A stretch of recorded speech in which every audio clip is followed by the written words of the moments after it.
You move out to Cooperstown. Obviously, the Baseball Hall of Fame is in Cooperstown.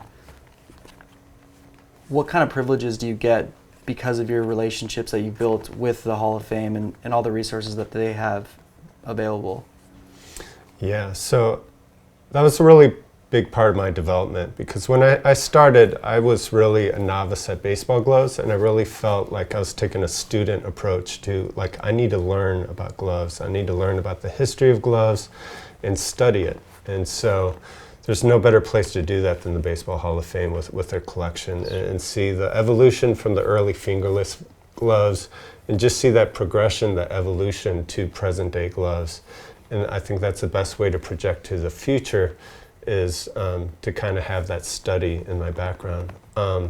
Cooperstown's still a small town, and so I know all the people that work at the Hall of Fame. I play baseball with them. I hang out at parties with them, and you know, I going out partying with the Cooperstown Hall of Fame? I'm not always making baseball gloves. Sometimes I get out, and just having the access to their collection and be able to go and study there and say, like, hey, I want to study this glove, and for them to pull it out of their collection and actually hand it to me so I can. And they don't do that to just like any, obviously. So those are based on relationships that you've built over time and being local. I will say it helps. Yeah. And also I don't want to get anyone in trouble at the Hall of Fame. Right. So, That's fair. so yeah, but just to measure, to weigh, to study, to understand different design. How you come that's in there developed. with like a backpack, like a scale and like a tape measure. And yeah, like they don't allow that.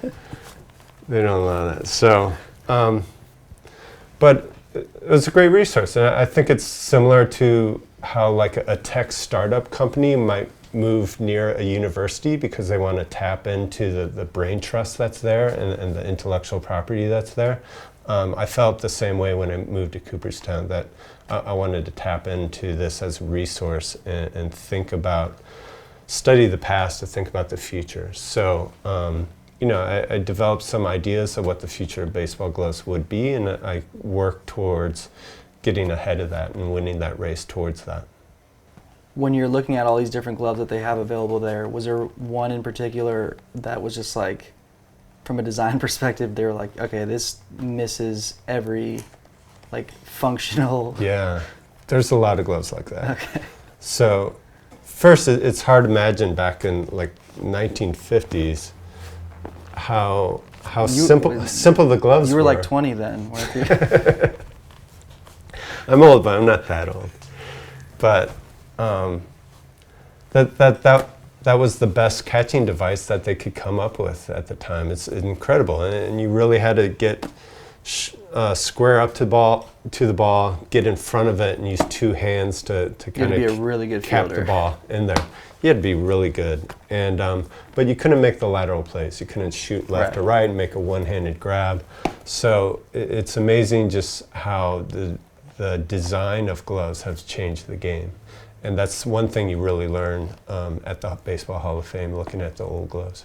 Yeah, I think from a defensive perspective, I would imagine going from that two-handed flat pillow shape to an actual glove that, you know, closes made so many okay infielders into like really good infielders, just for that simple change. And then once gloves changed to this, like able to close one-handed, then it kind of stagnated for a long time. Like I look at gloves from maybe like the early 70s that are still kind of flat. They have a real squared, pillowy eyelet heel through, I mean, even now it's like slight iterations, but I just think of like any other industry, like imagine shoes or cars that from the 1980s to right now, like nothing really functionally changed. Like, could you imagine like the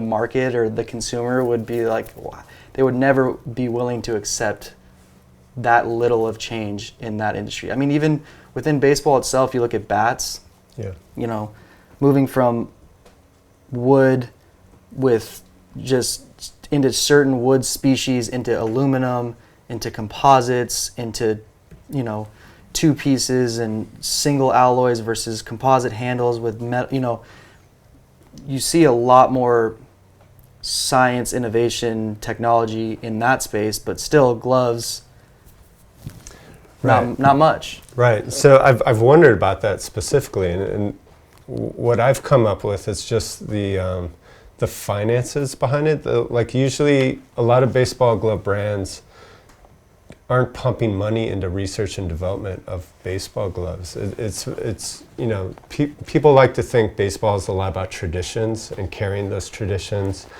and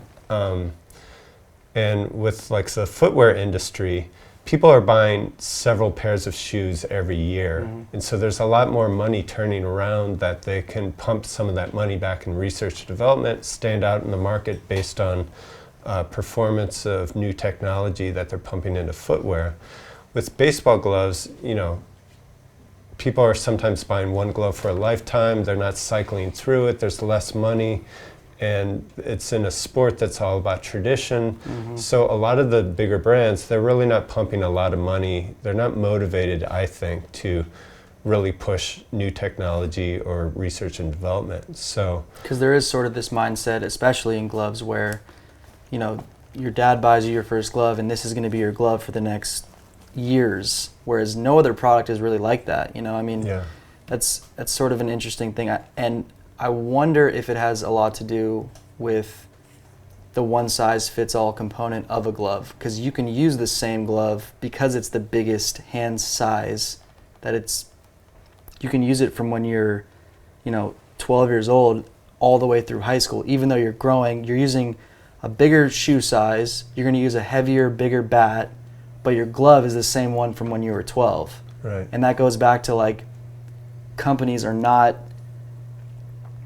doing fits tailored to the players. And again, it's the only piece of equipment that doesn't do that, where it's like supposed to cater to just everyone. Here's your glove, you can use this if you're 10, or you can use this if you're a father of 10. Like it's crazy. It's interesting to think about, right? I've always done the thought experiment. So a father goes in with a kid to buy a shoe at a big box store, right? And sees a wall display of lots of different types of shoes, finds a style he likes, and then the next thing they do is ask for a shoe size, right? And they'll have like maybe 15 or more shoe sizes in the back, and they'll get a shoe size to fit that person's foot. Well, when the same father and son move over to the baseball gloves section in the big box store, it's going to see a big wall of gloves, and they're going to find one that seems like a style or something they like. And then there's not like 20 sizes to fit different hand sizes in the back. That's one size fits all. Yeah. And the hands are not, they're just as individual as the feet. And there's going to be anywhere from that small 12-year-old hands to the 7-foot tall adult hand. That's going to be a big change in sizes, and there's only one adult section for baseball gloves. It's either youth or adult, and adult is supposed to be from like age 12 to an old man. So it makes no sense how different it is buying sneakers compared to buying a baseball glove. And people like not to get confused with like the actual size of the glove, you know, because you would think if you're not into gloves, right, a 12 and 3/4 outfield glove versus an 11.5-inch infield glove, you would think they would fit your hand differently. That's kind of like how you would intuitively think about a glove, but really you're talking glove lengths versus actual hand stall sizing, right? Because I've talked to some people who aren't as, you know, involved or knowledgeable about gloves, and when you talk hand sizing, they think 11.5, 11 3/4. They have sizing now. It's like that's a totally separate thing. So you're talking about taking all of those different lengths and then also altering small, medium, large, extra large within the specific length, right? That's what we're talking about? Yep. It's definitely hasn't been done. I mean, I think they do it with Velcro straps. You can just tighten them really tight if you want. Yeah. That's why you like the Velcro strap? I heard you're a huge fan of Velcro straps. I heard you're the bigger fan of the two of us. I love them because the rigidity of Velcro really allows your wrist to never be able to move. So it really frees you up to play infield. Having Velcro, that's a joke, by the way. Velcro is terrible. Maybe we could reintroduce the pump, and you can pump. do this on the back. Oh man, now we're talking. We could do it. It pumps the whole internal lining, all of it. All 5 fingers. All of it. Oh wow. Oh, we're onto something now. Or you could do like the inflatables on like planes. Like you pull a thing and it like puffs up, or you could like blow into it if it doesn't work. Make sure you do your son before you do yourself. Oh yeah, that's true. No, you're supposed to do yourself first. Oh, that's right. I got mixed up. And if it doesn't inflate, know that oxygen is flowing. Yes. Yes. Wow.